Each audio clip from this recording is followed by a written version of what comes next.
Morning everybody, John Swift here with Kimmy.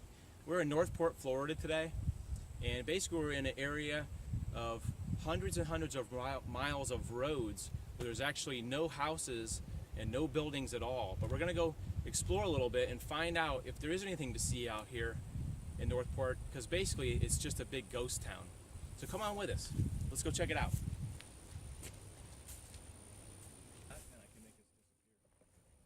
So for the most part out here in Northport, you've got a city that is populated that's further west toward the water, but this section out toward I-75 is, you can see behind me there's just roads and roads, and the really creepy thing is the roads don't have any. It looks like there was a hurricane here or something, because a lot of these roads don't have street signs or anything.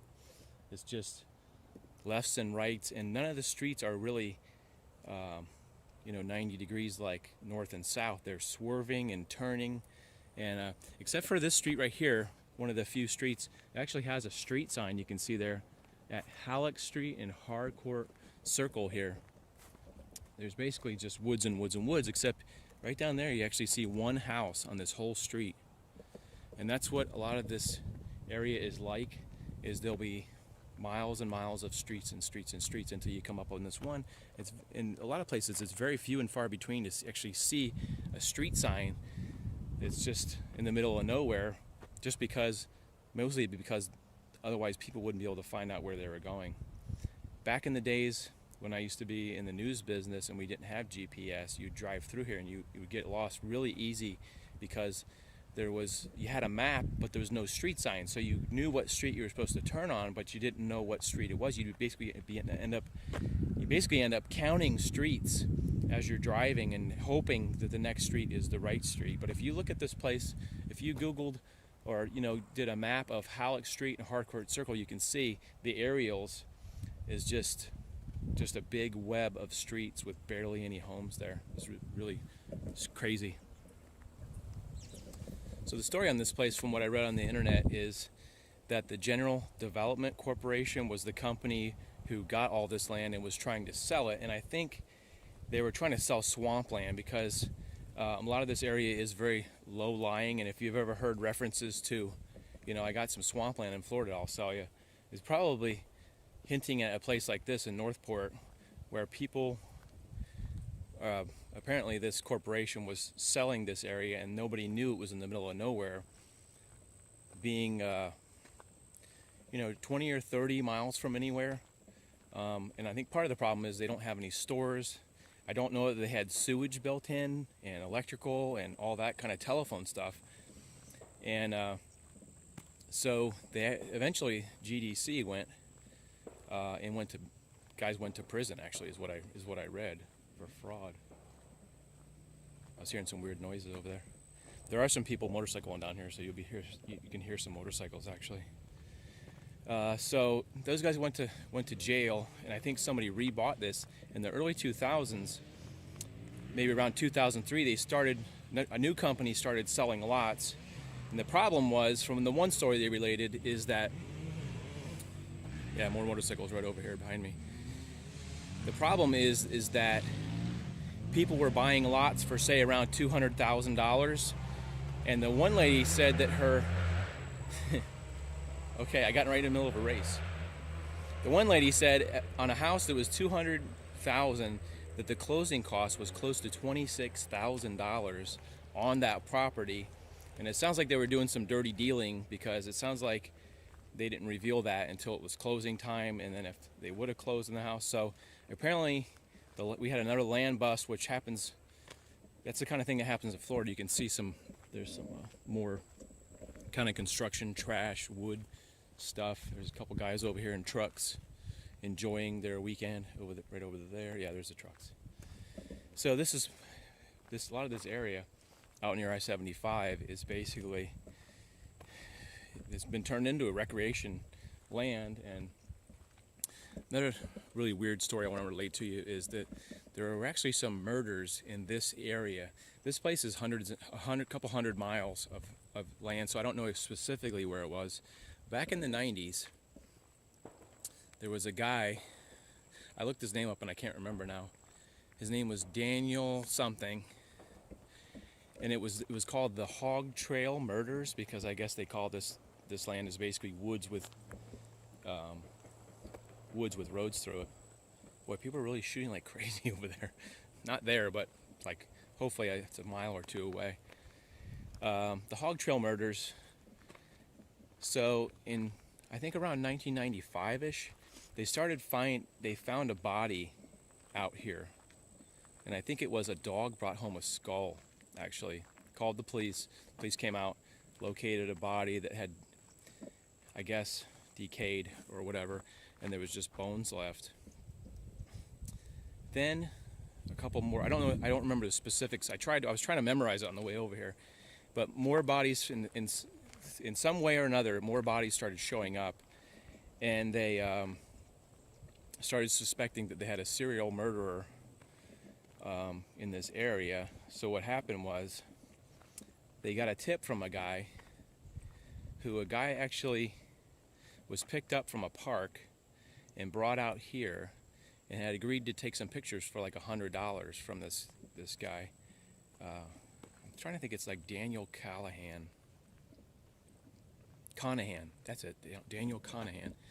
So as the story goes, he would come out here and take some pictures of the guy tied to the tree, and then the guy, it was actually at the trial when the guy was telling the story about being tied to a tree loosely at first, and he thought he was just wanted to take some Polaroid pictures of the guy, and then the guy somehow tightened the ropes, and then Mr. Conahan tried to strangle the guy, and then for some reason he wasn't able to strangle him, so he ended up leaving the guy there, apparently without any clothes. The guy said he got he reached over with his foot, and there was a pair of wire cutters for some reason, and this was in court when he was telling this. He clipped himself free, ran to the next house that he could find, and told the police that some guy had picked him up and tried to kill him. So I don't think they had the ID on him at that time, but eventually they did a police thing where they put a police, here's a truck, they put a police officer in here in a sting operation in the park, and Daniel Conahan went to pick him up, and the cops stung him. How's it going, man? What's everybody doing out here? I think they're just riding motorcycles. The guy was curious to what is everybody doing out here. I guess they're doing what they're doing. So the cops set up a sting operation where the cop is posing as a homeless person, and he picks up Daniel Conahan, picks him up and tells him what he wants, and I think they go out to the woods, and he gets into the motion of what he's doing with the camera, and the cop arrests him. So what ended up happening, the conclusion of it was he was convicted of first-degree murder in one case, and then he was convicted of kidnapping. He got life. Actually, he got the death sentence, I think it says. And I ended up getting assigned to the trial, unfortunately. It was in Punta Gorda, Florida, which is just south of here.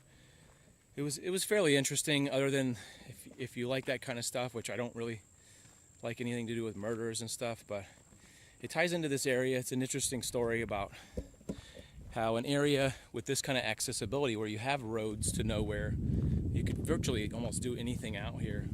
So I would say, if you plan on coming out here, don't come out here at night or bring somebody. Like Kim is with me, so there's both of us. There's actually people out here, and they're not necessarily people that I would think would do any harm. They're just out here recreating and driving motorcycles and shooting guns, and that's normal in this part of Florida. Actually, the further you go out east, it's normal to go out and ride your four-wheeler and shoot your guns, get your guns off, and drink some beer.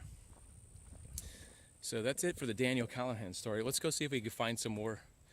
We're going to drive around a little bit and see if we can find anything, any abandoned houses or anything.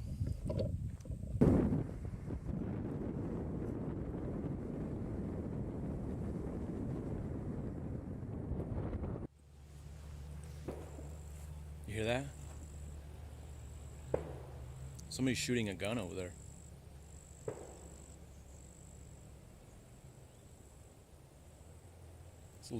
That's a little scary. because bullets can drive can drive miles and miles and miles. So I've been driving around trying not to get shot, and we've seen a lot of people with. There's some more gunshots. I'm starting to think this may not be a good place to film. This is exciting, right? Wow, repeat it. I hope you can hear those gunshots. So we pulled over here, and I was looking for some interesting stuff to film because we really can't find anything besides just regular houses. But there was actually this kind of wooded area where they've got some just random cabinets and wood stuff. I'm thinking maybe that people come out here at night and kind of hang out and light a fire, like not a fire, but campfire. Maybe been hanging out here. You can see there's lots of kind of like wood and debris, like people are dumping out here. Lots of plywood and stuff. I wonder if they're making forts out here, like we used to do when we were little. It's a lot of random. You know what? Actually, this actually looks like it might be a paintball course that somebody decided to set up. I don't see any paintballs, but it's been raining. This looks like a fire pit right there. Whoops, just tripped on that. That little hole in the ground actually looks like a fire pit. This actually looks like somebody was paintballing out here, because these would be the barriers that you'd hide behind while you're shooting at somebody. Here's like a dugout area. Actually, I can see some shotgun shells down here too. Check that out.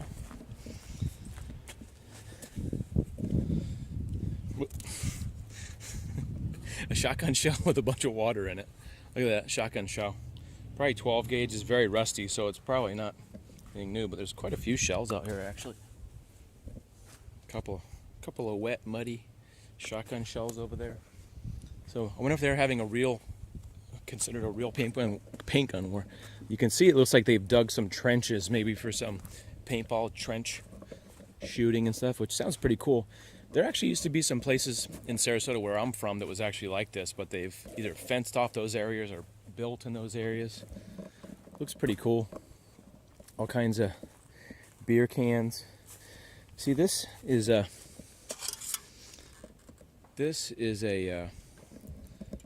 can. Looks like somebody actually shot this, believe it or not. I don't see what else could do damage like that unless it was shot. Usually you find a lot of bottles and plastic bottles that were shot. More stuff. This actually looks like a paintball container. This is black, but you can see the holes in it. You see those holes right there? Either 22s or other kind of bullet holes. Hopefully nobody's shooting in this area specifically right here. Hopefully they're like, it sounds like they're a ways back that way, but we have seen a lot of people with four-wheel drive trucks and four-wheelers and stuff. Pretty neat area. It's funny, a lot of these pine trees don't have a lot of branches on them. Back in the 90s, they had a lot of forest fires out here too that were really widespread. I mean, the certain times of year they have these wildfires and the wind blows everywhere and burns like all the trees. So a lot of places like this, the branches have been burned off, and then after the fire's over, here's a tree that actually fell over right there. Right there. But basically what you see out here, other than I said, spider web just got me. I just got a spider web right there. Right across. It almost got me in the face too. A lot of these places are just these roads that are all cracked. And that was the camera just went through another spider's web right there.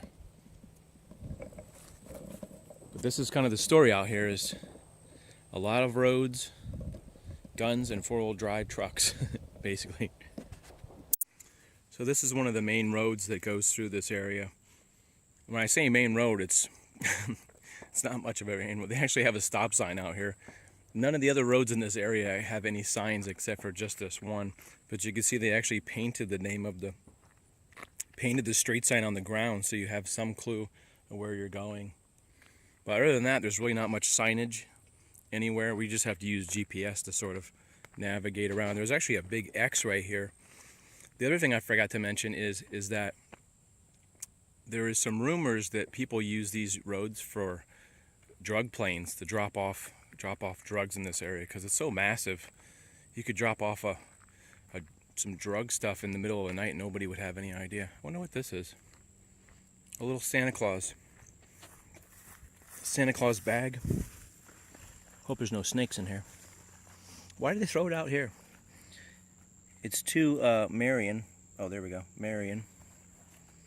A little present. There's nothing in it. Just a little Santa bag. Look, here goes a little moped going by in the middle of nowhere. So I actually found a sign that tells you where you can get information on getting properties for this. From what I read, Northport owns this property, most of the property, because they foreclosed on the people that here. But if you look across the street, you can actually see some nice lots that people have moved in. But you drive maybe 100 feet down the road and it's more woods and trees and grass. So despite the fact of being lost in the wilderness areas, we actually found civilization a couple miles down the road. We actually found a traffic jam too, but you know you're in good company when you can find a McDonald's. You know everything is safe and sound. You know you got food and drink. That's what we're gonna do now.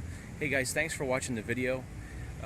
Make sure you subscribe and do all that good stuff so you can see my new videos that come out. I put videos out every week.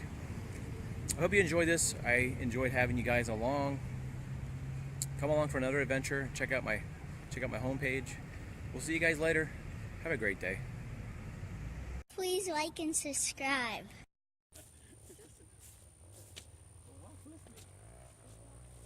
We're trying to sell swampland to people. That might be where that phrase, more gunshots. You ever try to talk on camera while there's gunshots? I'm just hoping they're shooting in a safe direction against wood or against some dirt and stuff. Anyway, the General Development Corporation originally was developing blah blah blah. Today we're in Northport, Florida, and we're basically in the middle of an area that was supposed to be DVDs.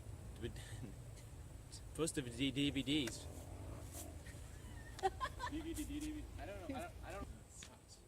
That sucked. This one is